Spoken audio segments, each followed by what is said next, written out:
Srimad Bhagavatam, Canto 4, Chapter 4, Sati quits her body, Text 9. Arudrabhagam tamavekshya chadvaram Pitra cha deve kritahelanam vibhau Anadrita yajna sadasya Anadrita yajna sadasya dhishwari Chukopalokaniva dhakshati rusha Arudrabhagam tamavekshya chadvaram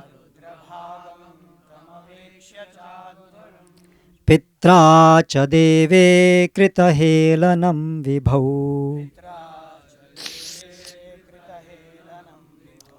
Anadrita yajna sadasya dhishwari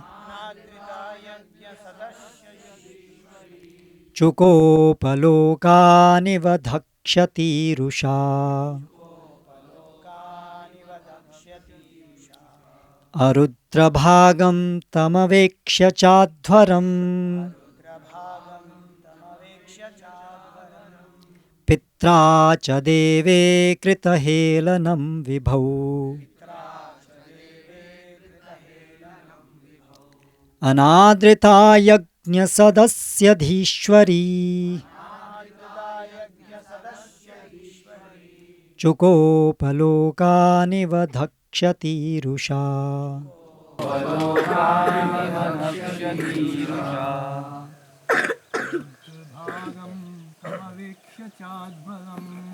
Arudrabhagam tamavekshya chadvaram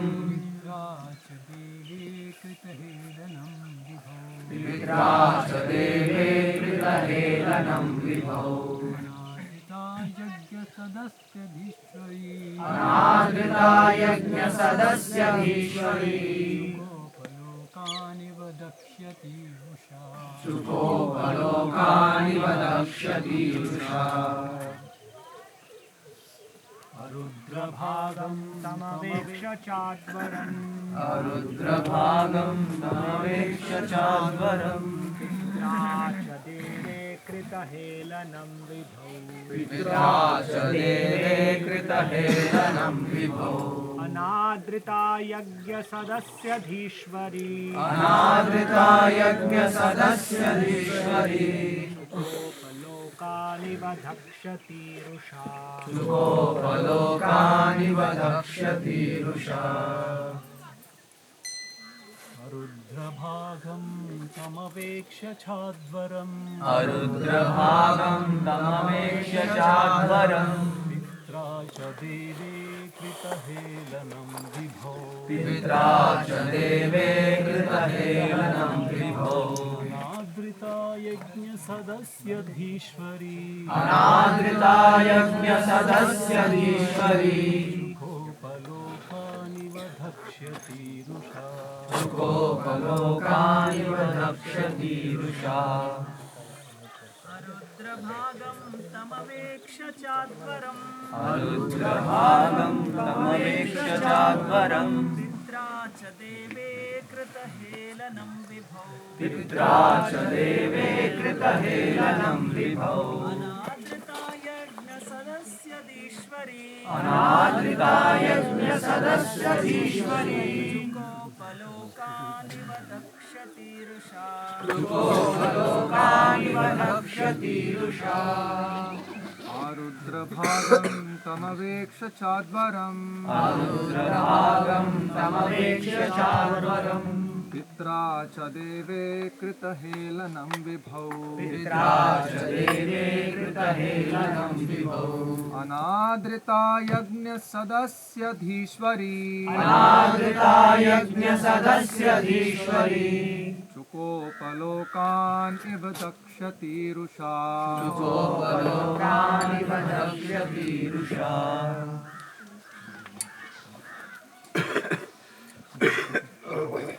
अरुद्रभागं तमवेक्ष्य चाध्वरम् रुद्रभागं तमवेक्ष्य चाध्वरम् पित्रा च देवे कृतहेलनं विभौ पित्रा च देवे कृतहेलनं विभो अनादृता यज्ञसदस्यधीश्वरी अनादृता यज्ञसदस्यधीश्वरी चुकोपलोकानि वधक्ष्यतीरुषा गोपलोकानि वधक्षतीरुषा रुद्रभागां तमवेक्ष्य चाध्वरम् रुद्रभागं तमवेक्ष्य चाध्वरम् पित्रा च देवे कृतहेलनं विभौ पित्रा च देवे कृतहेलनं विभो अनादृत यज्ञसदस्य आधीश्वरी अनादृता यज्ञसदस्यधीश्वरी चुकोपलोकानि वधक्ष्यतीरुषा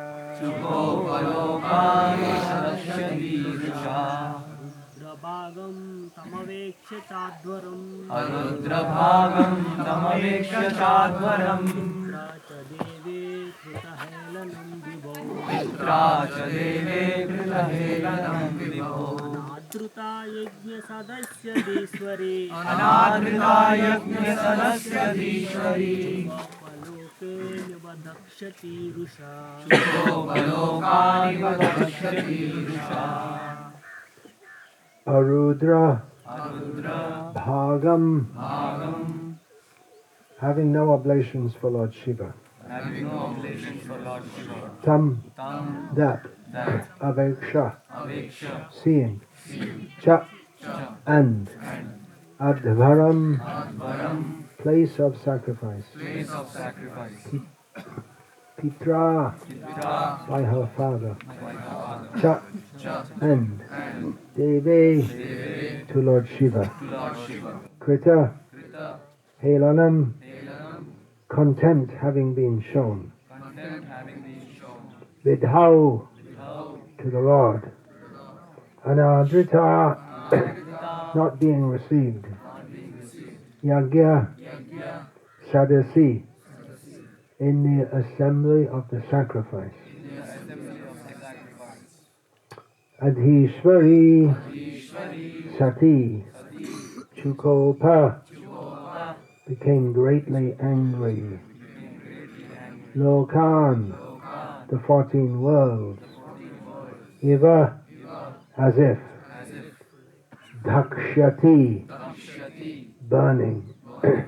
Usha, Shah with anger. with anger. Translation. Present in the arena of sacrifice, Sati saw that there were no oblations for her husband, Lord Shiva. Next, she realized that not only had her father failed to invite Lord Shiva, but when he saw Lord Shiva's exalted wife, Daksha, did not receive her either. Thus she became greatly angry, so much so that she looked at her father as if she were going to burn him with her eyes. Purport. By offering oblations in the fire while chanting the Vedic mantra Swaha, one offers respect to all the demigods, great sages and pitas, including Lord Brahma, Lord Shiva and Lord Vishnu. It is customary that Shiva is one of those who are offered respects, but Sati, while personally present in the arena, saw that the Brahmanas did not utter the mantra offering oblations to Lord Shiva. Namah Shivaya Swaha. She was not sorry for herself, for she was ready to come to her father's house without being invited, but she wanted to see whether or not her husband was being respected. To see her relatives, her sisters and mother, was not so important. Even when she was received by her mother and sisters, she did not care, for she was most concerned that her husband was being insulted in the sacrifice. When she marked the insult, she became greatly angry, and she looked at her father so angrily that Daksha appeared to burn in her vision. Some attempt is made here, of course it's Vyasa Dev, to make a metaphor or an analogy for the anger of sati. It's extreme anger. There's a famous line from Shakespeare. I'm not sure whether Srila Prabhupada quoted this one or not. He quoted quite a few lines of Shakespeare. Hell hath no fury like that of a woman scorned. I don't know if you can follow that. That the tortures, the intense pain of hell is not comparable to that, the anger of a woman who's scorned, which generally means she's rejected in her romantic overtures. She becomes so angry. Probably this will have to be edited out of Shakespeare, if anyone reads Shakespeare anymore, because you're not allowed to make statements like that anymore. But it's not, it would be called a misogynistic statement, which is considered morally wrong in the insane ethos of the Western world today. But it's just an analysis of human nature, that's all, specifically female nature in this case. Anger is very dangerous. What can you not do in anger? Anger, kina, keba, what is Narottam, Prem Bhakti Chandrika? ক্রোধে বা না করে কিবা Krode, kiba, ক্রোধে বা না করে কিবা krode ba na kore kiba. What can you not do when you're angry? You just forget everything. All sense, all self-control, all rationality is gone. So it's very dangerous. However, we see in the case of Sati that she was angry, but she hadn't lost her sense of discrimination, because she could have destroyed herself, her father, and all the arena of sacrifice. She has enough. She can destroy. Shrishti sthiti pralaya sadhana shakti reka chayeva yasya bhuvanani bibharti durga. She's that same person who oversees the creation, maintenance, and destruction of the material world.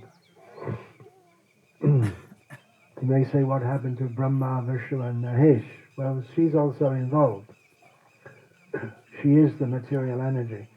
So she could do, but she is keeping her anger under control, and she will burn her own body that she doesn't want to maintain because of the tremendous insult to Lord Shiva, who she totally identifies with.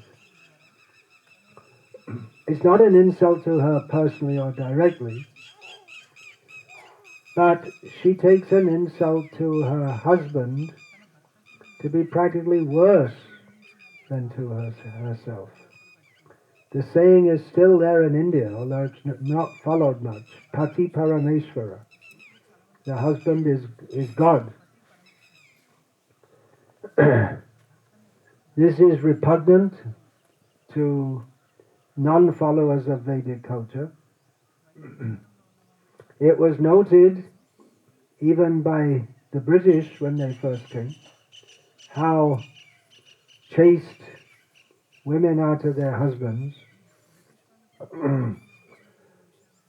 And it was always a matter of great pride in Indian culture that the women are of good character, generally speaking. Of course, there are harlots also, many of whom traditionally were Vaishnavis. The Chintamani wasn't the first. Chintamani of Bilvamangala. At least in Bengal, they used to be. It was well known that the prostitutes of Calcutta all had Vaishnav gurus.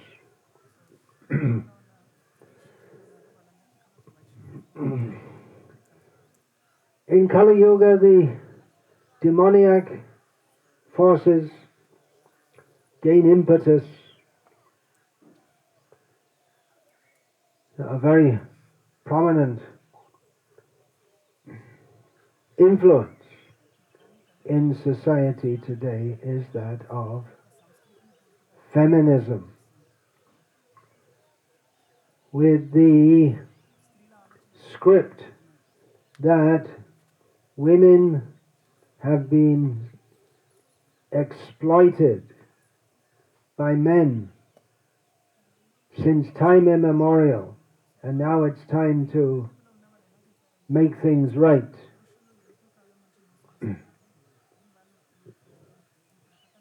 And they point to various things such as previously women not having the vote. Although I read something where it said that women, they didn't care about not having the vote in America because they exercise power vicariously through their husbands. But when black men got the vote, then the white women became upset. How come black men have a vote and we not? Then they started campaigning for a vote. Otherwise they didn't care. Of course, we're talking here on the material platform, but it's a social platform. Srila Prabhupada also didn't like feminism. That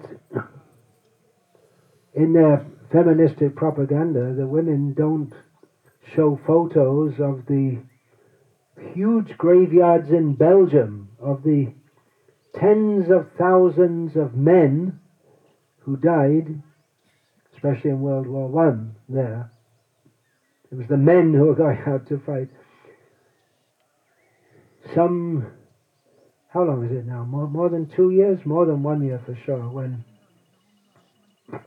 Russia started a special military operation in Ukraine, and the women were allowed to leave Ukraine, not the men. We didn't hear any protests from the feminists at that time. But why are the women being allowed to escape and why are they not being sent to war? At that time, they were quite satisfied with the disparity between men and women. So it is a false position. Srila Prabhupada, once it was put to him that marriage for a woman means to be exploited by a man, and Prabhupada said, yeah, it's better to be exploited by one man than by so many other men. There's always, this is the great myth of egalitarianism, mundane egalitarianism. We have spiritual egalitarianism, as we find in Lord Krishna's instructions in Bhagavad Gita. Vidya vinaya sampane brahmane gavihasini shuni chaiva shvapakecha pandita samadarshanaha. This principle of seeing equally is a repeated theme in Bhagavad Gita. In this verse, this well-known verse, Krishna says that a brahmana, and not just a brahmana by caste, but one who's actually a brahmana by having acquired knowledge and the quality of humility. So he's a real brahmana. He's really high in the terms of character in human society. Vidya vinaya sampane brahmane. A cow, a female elephant, a dog, and a dog eater. Someone who's actually, this is Krishna's definition of a pandit, one who is learned. He sees them all equally. That's from the spiritual platform. But on the material platform there is a difference. Krishna never recommended that the dog cooker, the dog eater, take the position of a brahmana. Rather, he says twice in Gita, Shaya Swadharma Vigona, paradharmo bhayavahat. One should follow one's prescribed duties within the varnashram system.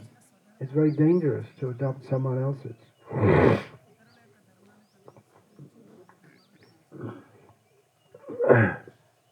This is just, it should be common sense, simple thing to understand. When the Europeans first came to India, no one protested about the caste system.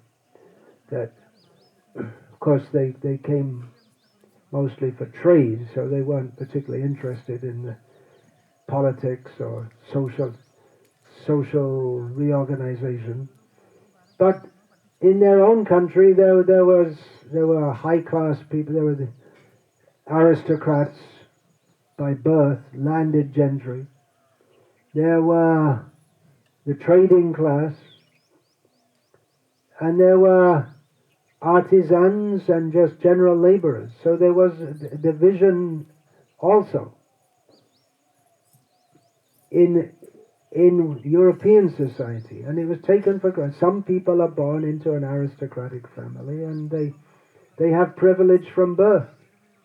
It's just taken for granted that they took it for granted that in India the social stratification system is different to ours in Europe, but they have it. They just expected that there's going to be some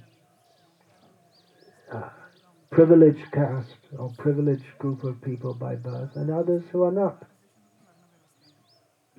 And it continues despite the idea that everyone is equal.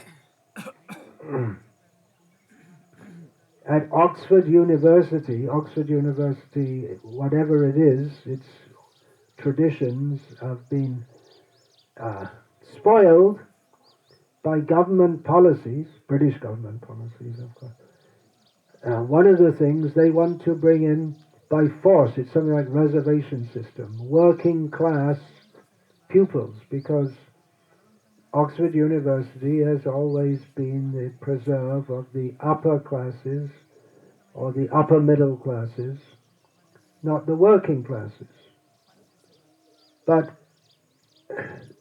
one observer of the educational system who said that the educational policies in Britain since the Thatcher, instituted by the Thatcher government, has been an unmitigated catastrophe. He said that the working class, they don't even want to send people to Oxford University. It's just like the Shudras in India, they want to become Brahmanas. You have to take bath so many times and you have to follow all these rules, no meat, no intoxication. They don't want to be like that. They want to have the freedom to do what they like. So in the same way, the working class, they have their own kind of pride in being working class, and they don't. It's a generalization, which this observer pointed out, that they don't like it if someone goes out from their situation. Like, if you're born in a miner's family, you're supposed to grow up as rough and tough like a miner. You're not supposed to become a college professor. It's like a rejection of our background. So this communist idea, Srila Prabhupada was very much against communism.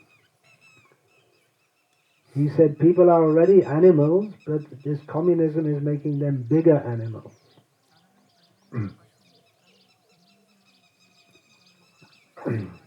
And we have neo-Marxism in the form of affirmative action in governments going on in India with the reservation system, similar to what said about Oxford, which is very detrimental for the whole future of the country,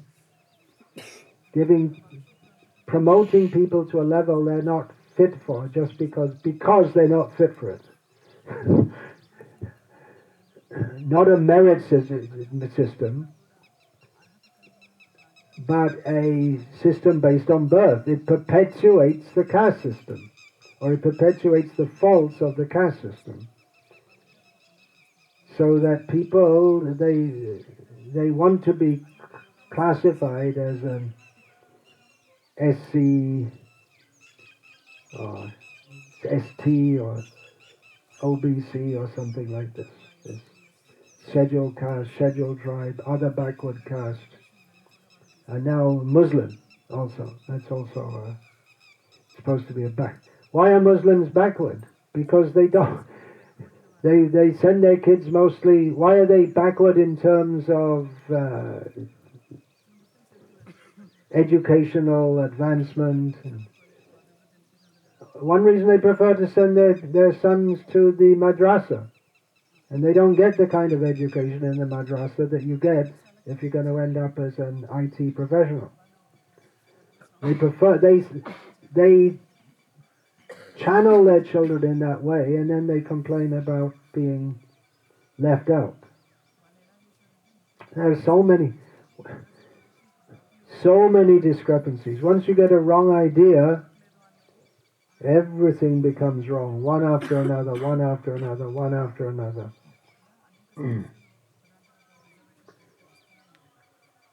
Why am I discussing this at all? We're supposed to be discussing spiritual topics.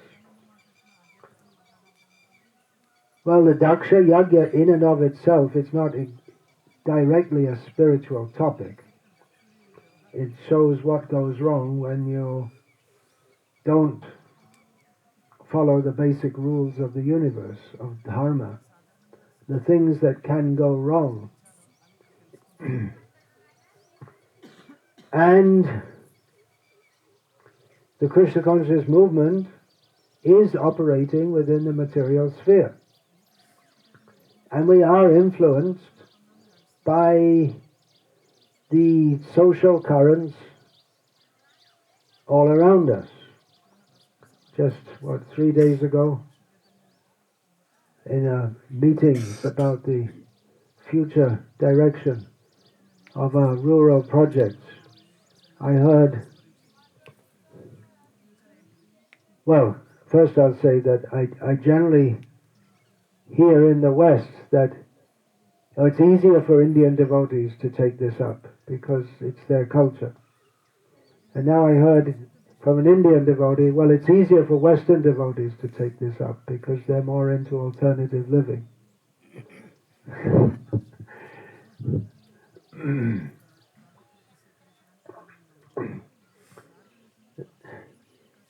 Srila Prabhupada said he wanted cultural conquest. One major reason why preaching in India is much more fruitful in terms of people coming forward and becoming devotees and buying books and so many things is because the culture is still there of Krishna consciousness, more in some parts of India than others. This particular area is a very Vaishnav influenced area, the area we're in right now.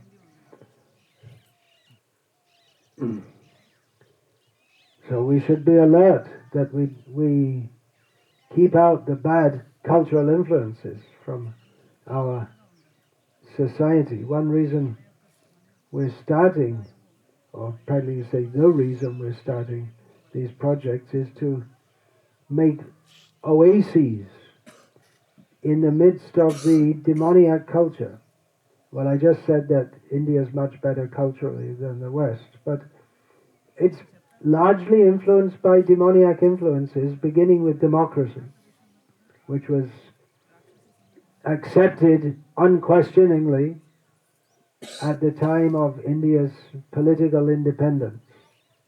The idea of democracy, which is a demon crazy. It's a wrong idea from the very start that everyone is equal to in the matter of voting. But, as Srila Prabhupada pointed out, and it should be common sense, that some learned scholar has one vote and some illiterate rickshaw puller has a vote. That's ridiculous. And then the rickshaw for the more obviously stupid people, not saying that the learned scholars are not stupid, but they're stupid in an educated way, generally speaking. They can be easily manipulated, as Srila Prabhupada writes. The mass of people, what is it in that Tadvad Visarga? The mass of people are like tools in the hands of the leaders. They can be manipulated. So that's going on. There's a generational approach to changing society has been adopted for the last 100 years or so. Starting from the the Frankfurt School of neo-Marxists who went to the United States of America, and they started planting the seeds of these ideas that everyone's equal, and then people are being oppressed, and the oppressed should rise up. And we have that today in America. America's in social turmoil over such issues because the oppressed classes, women, blacks, homosexual, they're rising up against oppression. The most privileged position in America is to be female, homosexual, and black. And probably if you're missing a limb, then you could do even better. But they don't get into that so much. Oh, even better than homosexual is transgender. That's really prestigious. So everything is upside down, back to front, and inside out. But this is taken as the norm. And the norm is that, okay, so the oppressed should rise up, and what will happen then? They'll become a new oppressive class. And then again you make a revolution against and it goes, this is Karl Marx's idea, that you have to have continual revolution. Very demoniac. And it's spoiling our movement. Also, feminism in so many ways. We have affirmative action in our movement also. Although Srila Prabhupada never made any women GBCs, we have to have women GBCs and temple presidents. Srila Prabhupada made one temple president of a woman, and her husband, this was 1968 I believe, when her husband and wife the husband was the temple president. And the temple consisted of the husband and wife only. And then the husband left her to go and chase after some woman somewhere else, devotee woman, mind you. And then Prabhupada said, he wrote a letter to the Mataji devotee left behind, although he hadn't introduced so much at that time saying Mataji. He was very slow at this, seeing how feminized his female disciples in America were. He said, okay, so you'll be the temple president. So that was the one case of Srila Prabhupada making female temple president. And Srila Prabhupada said so many things which would be considered sexist, just like women are meant for service, for instance. But this is not accepted by certain elements in our movement, including our venerable GBC, who think we have to go along with the flow of the world. When I joined this movement, I thought I was going against the flow of the world. I didn't want to go along with the flow of the world. Before I'd heard anything about Krishna consciousness, one thing I knew was, I don't want to go along with the flow of this world. I don't know where I'm going or what I'm doing, but I don't want to be part of this society. So it's easier to go along with the flow. And feminists are active in our movement. just the opposite to Sati. If she had had an enlightened feminist advisor, when Lord Shiva told her not to do something, she'd have been advised, oh, you don't listen to her. She did that anyway. She didn't listen to her husband anyway, but even the idea that she had to take permission from her husband. Why do you have to tell him even what you're doing? Just do what you like. I just got a letter from a disciple of mine, male disciple, saying that he went yesterday with his wife to sign divorce papers. He said he didn't want to do it, but my wife said, if you don't do it, I'll make a police complaint against you, and I'll make a divorce like that. Just like one of our devotees who we know, he was in Mayapur, his wife wanted a divorce. He wouldn't give it, so she made him charge of murder again, attempted murder, that she had attempted to kill him. So he was put in prison,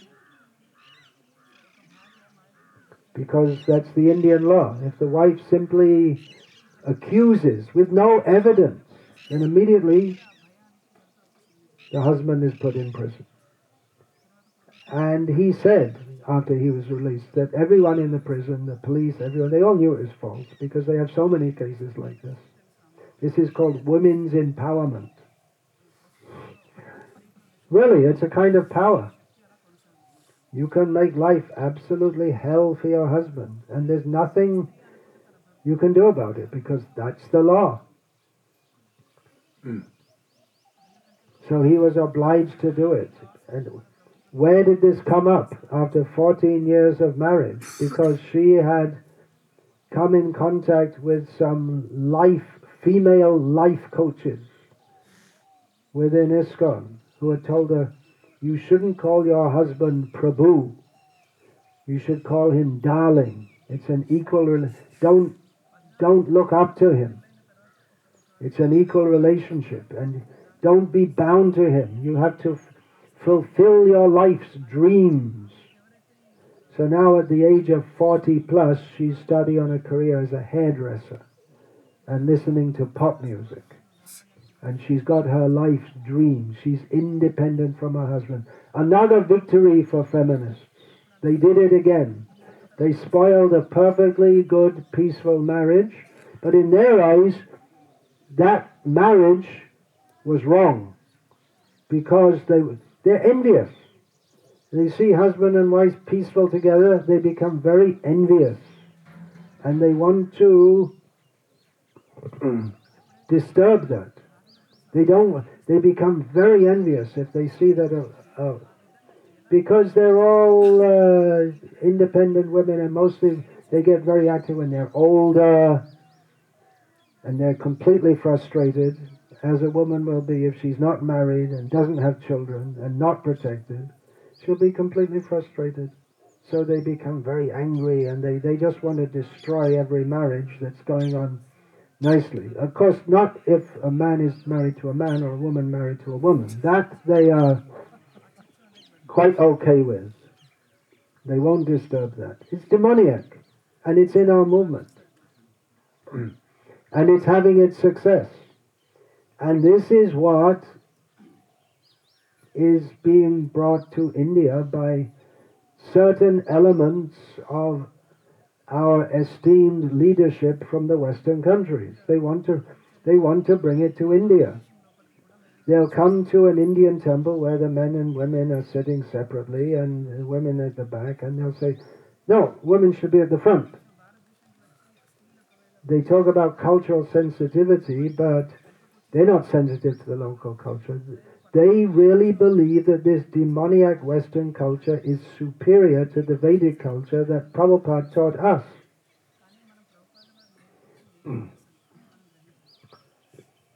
They insist that women have to give classes, even in front of so many sannyasis. They're doing cultural conquest, but the wrong way. ISKCON was supposed to bring Vedic culture to the Western world, but instead, via the medium of ISKCON, they're bringing the worst elements of demoniac Western culture to India. Sati, that name is equated with feminine dedication to the husband. In the case of the sati rite, when the husband dies, then the woman, she enters the fire when his body is burned. Now it's illegal in India to say anything in favor of this, but it was for thousands of years considered a great act of chastity, and among the Rajput women there was no question of doing anything else. The husband died, they would also die. And there are cases, where because maybe you've seen in Rajasthan, they have these walled cities on hills, because it's been a place of fighting since time immemorial. So the story is there, the husband goes out and he comes back.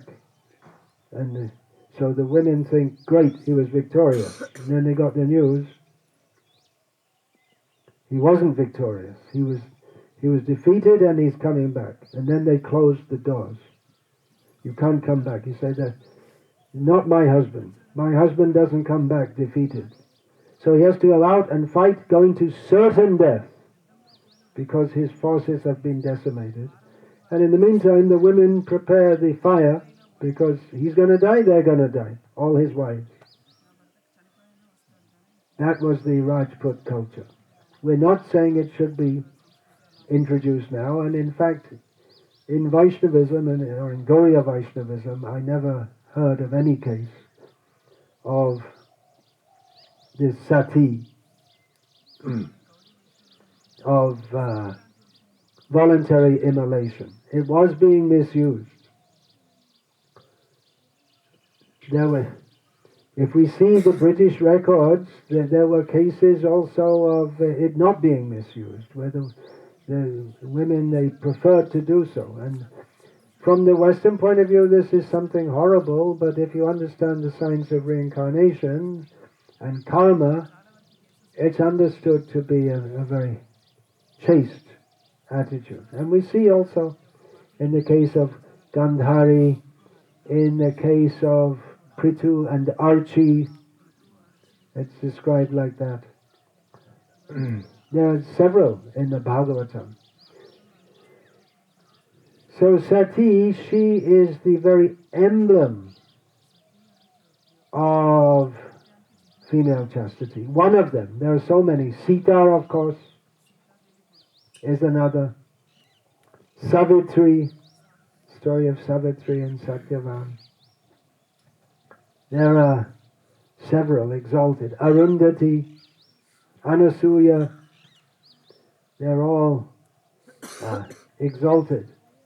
They're the role models for young girls to grow up with. But they would be hated by feminists today. They are. Feminists within ISKCON also. Oh yeah, we have also Damayanti, another famous story.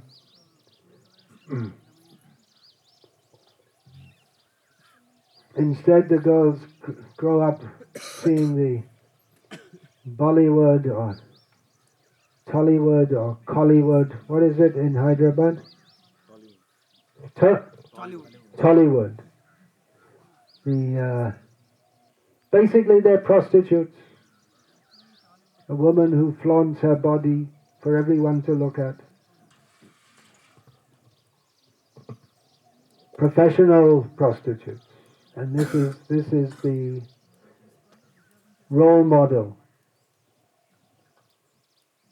So what can we expect of society, because Strishu Dushtashu Varshnaya Jayate Varna Sankaha.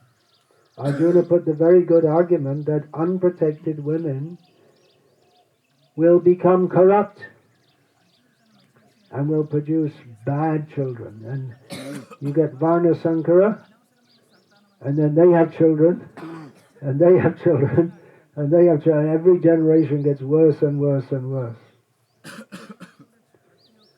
So that what is good is advertised as bad, and what is bad is advertised as good. Adharmam dharmamiti ya manyate tamasavrita.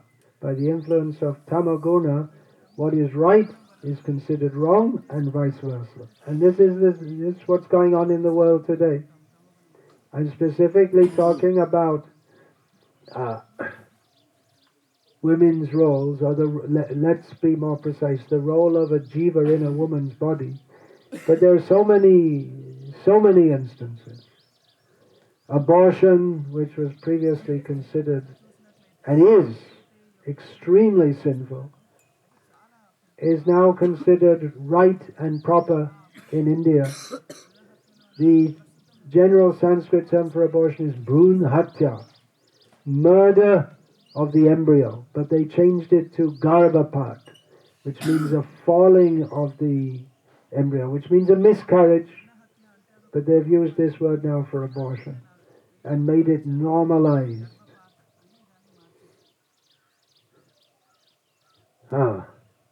Mera Bharat Mahan, Garv se kaho hum Hindu hai. Our India is great. Say it proudly. I'm a Hindu. Well, we can proudly announce that India is, number 2 beef exporter. Beef includes buffalo meat, but but there's a lot of cow meat also. Lot of cow.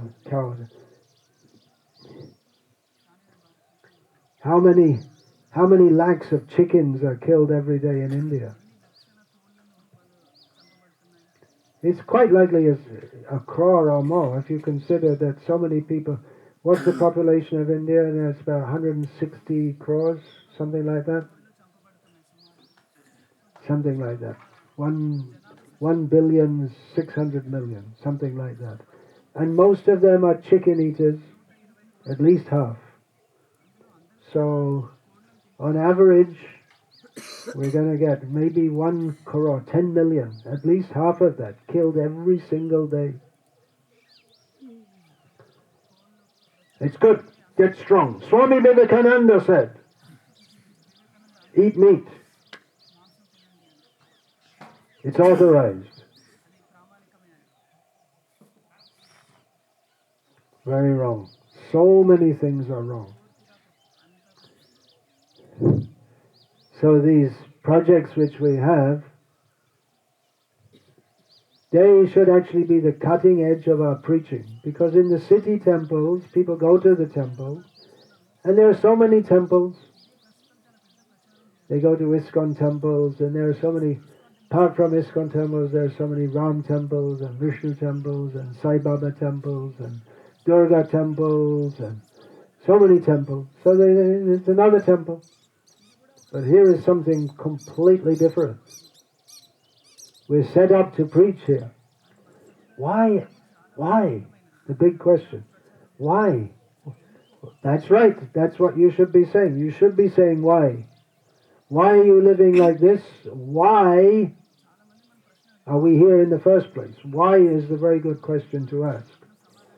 Science, they want to say what, how, and all the mundane study, what, how, when, why, where. Why they also ask. Why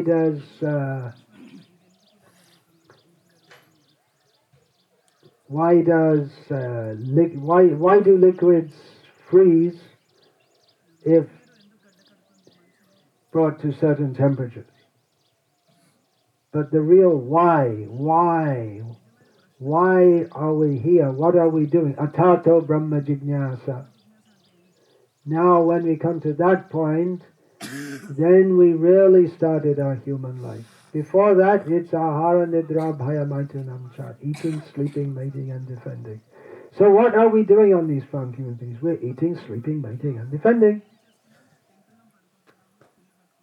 Putting fences is also one form of defense, isn't it? Building houses is also one form of defense. You're defending against the elements. But there's also that extra inquiry into the Absolute. So why are we living like this? Because we want to perfect our human life.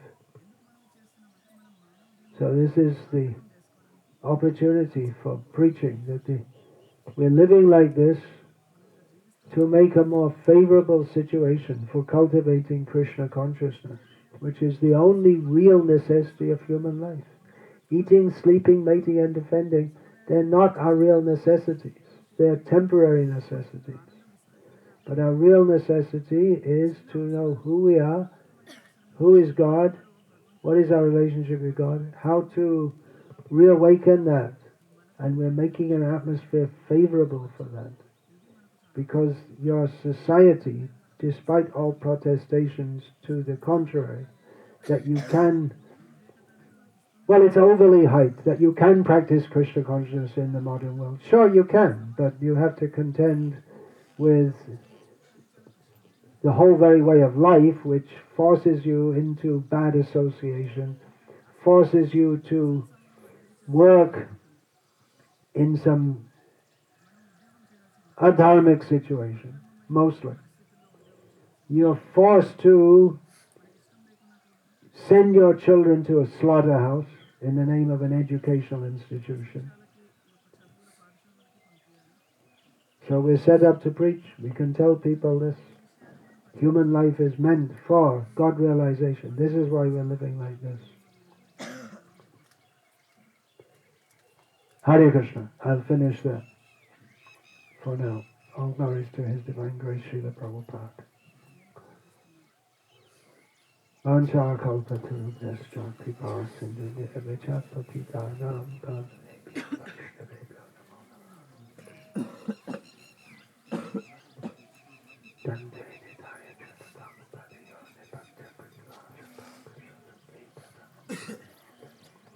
Hey sadhava sakala.